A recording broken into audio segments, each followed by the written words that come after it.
जनवरी 2025 देश में हर जगह पर राष्ट्रमाता सावित्रीबाई फुले जी की जयंती भव्य तरीके से मनाई जा रही है। इसी क्रम में उमरिया जिले के ग्राम पंचायत सलैया में भव्य तरीके से माता सावित्रीबाई फुले जी की जयंती मनाई गई, जहां पर अतिथियों द्वारा माता सावित्रीबाई के जन्म दिवस पर केक काटकर उनका जन्मदिन मनाया गया। बच्चों ने सांस्कृतिक प्रस्तुतियां दी एवं माता सावित्रीबाई के जीवन, व्यक्तित्व और कृतित्व एवं भारतीय समाज पर उनके कार्यों और संघर्ष और योगदान पर चर्चा की गई।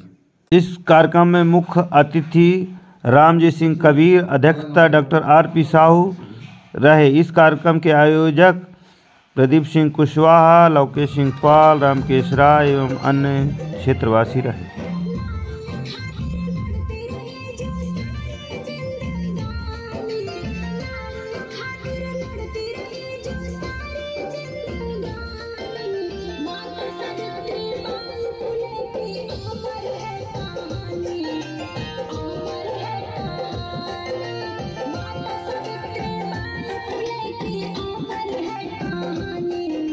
ये पीर पर्वत से पिघलनी चाहिए और इस हिमालय से कोई गंगा निकलनी चाहिए। मेरे सीने में नहीं तो तेरे सीने में सही, हो कहीं भी आग मगर आग जलनी चाहिए, हो कहीं भी आग मगर आग जलनी चाहिए। सबको शिक्षा का देने वाले सामाजिक क्रांति के अग्रदूत, भारत के प्रथम शिक्षक महामना ज्योतिबा फुले जी को नमन करते हुए आज जिनका हम जयंती कार्यक्रम मना रहे हैं, जिन्होंने देश के अंदर जब महिलाओं को पढ़ने लिखने का अधिकार नहीं था, तो आज के ही दिन जन्मी माता सावित्रीबाई फुले, जिन्होंने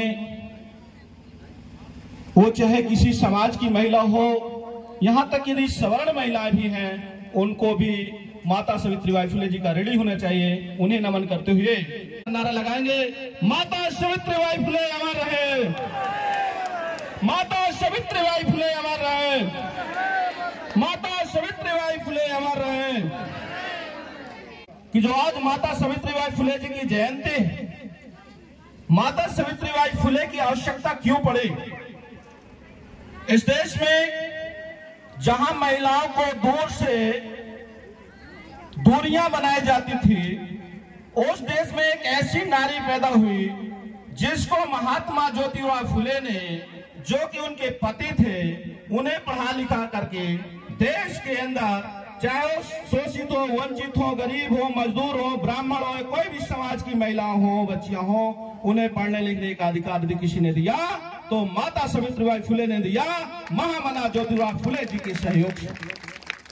तो साथियों, सोचने का विषय है कि जिन्होंने हमारे जीवन को संवारने का काम किया हो, जो हमें जिंदगी दी हो, जो हमें एक कमजोर से उठा करके ताज तक पहुंचाने का काम किया हो, चाहे इस देश के अंदर आज जो प्रधानमंत्री तक क्यों न हो, चाहे वो राष्ट्रपति हो, चाहे न्यायालय में बैठे हुए जज क्यों न हो, यदि वो कहीं पढ़ के बने हैं तो उसमें कहीं ना कहीं माता सावित्रीबाई फुले जी का योगदान है। इसका शुक्रगुजार होना चाहिए। यदि वो माता सावित्रीबाई फुले जी ने विद्यालय न खोले होते और विद्यालय खोल करके मिस्त्रों को पढ़ाने का काम न किए होते, महात्मा ज्योतिबा फुले जी ने शूद्रों को, अति शूद्रों को, पिछड़ों को, दलितों को, इस देश के लोगों को पढ़ाने लिखाने का काम न किए होते, तो हम लोगों को पढ़ने लिखने का मौका न मिला होता। और पढ़ने लिखने का मौका न मिला होता तो हम अपने अधिकार कानून को न जानते होते। और जिस तरीके से हमें नीच ऊंच नीच कह करके दूर बैठाने का काम किया जाता था, जिसे कुत्ता से बदतर जिंदगी जीने को मौका दिया जाता था, उसको यदि सम्मान की जिंदगी में बदलने का कोई काम किया है तो महात्मा ज्योतिबा फुले और सावित्रीबाई फुले ने किया। साथियों, माता सावित्रीबाई ज्योतिबा फुले जी के सहयोग से जब डॉक्टर भीमराव अम्बेडकर जी ने देखा कि इस देश के अंदर ये जो सोती हुई कौम है, इसको आजादी दिलाने का काम किसने किया? इस देश के अंदर जो गरीबी है, लाचारी है, बेजुर्मी है, असमानता है, ये पीड़ित को कैसे हम उसे उठा करके आगे बढ़ाएं? तो बाबा साहब भीमराव अम्बेडकर जी को जब मौका मिला, तो भारत के संविधान लिखने का मौका मिला, तो उसमें समता, समानता, भाईचारा, बंधुता, इस देश में रहने वाले सभी लोगों को, जो कि अशोक सम्राट की नीति को भी और भगवान बुद्ध की नीति को भी वो पंचशीलों से वर्णित करके भारत के संविधान में पिरोने का काम किया। यदि आज अपने आप को चाहे ब्राह्मण का, क्षत्रिय का, वैश्य का है या किसी समाज का कहने वाला क्यों न हो, यदि वो गलत करेगा तो भारत का संविधान उसे दंड देने का काम करता है। इसलिए ये हमें गौरव का, सम्मान का विषय है कि परम पूज्य बोधिसत्व डॉक्टर भीमराव अम्बेडकर जी ने इस देश में हम लोगों को न दिए होते मौके, तो आज यहाँ हमें बैठने का मौका न मिला होता, मुझे बोलने का मौका न मिला होता, मुझे ऐसे कपड़े पहनने का मौका न मिला होता। घूमी घूमी बातें शिक्षा सुनी सुनी गाली, कीचड़ अपमान का एहसान से धुले जी, कीचड़ अपमान का एहसान से धुले जी, सच्ची विद्या की देवी सावित्री फुले जी, विद्या की देवी माता सावित्री फुले जी, सच्ची विद्या की देवी। आगे बढ़ने का मौका दिलवाया। सिर्फ एक ही महिला थी जिन्होंने ना तो अपने समाज की बात सुनी, ना तो महिलाओं की बात सुनी, ना किसी की। जैसे एक बच्चा बता रहा था कि जब सावित्री बाई फुले जी शिक्षा की ज्योति जलाने का निर्णय लिया तो उस वक्त उनकी आस पड़ोस की महिला उनको जाते समय कीचड़, कहीं गोबर, कहीं पत्थर, मतलब उनको पूरी तरह से उनकी साड़ी पूरी गंदी कर दी जाती थी, पर उन्होंने तब भी हिम्मत नहीं हारी। हमें कोई अगल बगल की महिला अगर कुछ रोक टोक कर देती तो तुरंत हम अपनी बेटियों को रोक टोक करते हैं। मैं एक चीज बोलना चाहती हूँ, आप लोग हमेशा ऐसा करते हैं कि अगर कोई महिला आपकी बेटी के बारे में कुछ बोला तो आप तुरंत उस महिला की बात को सुनकर अपनी बेटी पे रोक टोक जरूर लगा देंगे। आपने ये नहीं सोचा कि हमारे उस रोक टोक से उस बेटी का भविष्य क्या होगा, वो क्या करना क्या चाहती है। वो जमाना गया जब बेटियां पर्दे में रहती थी और बेटियों से खुलकर हम बात नहीं करते थे।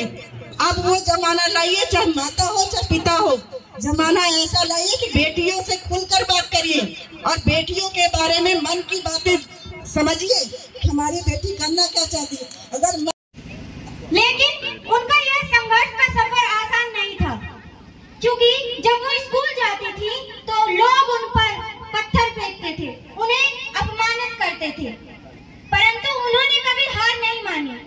वो खुद भी पढ़ी और देश की प्रथम महिला शिक्षिका बनी तथा समाज में अन्य महिलाओं को भी शिक्षा का अवसर प्रदान किया।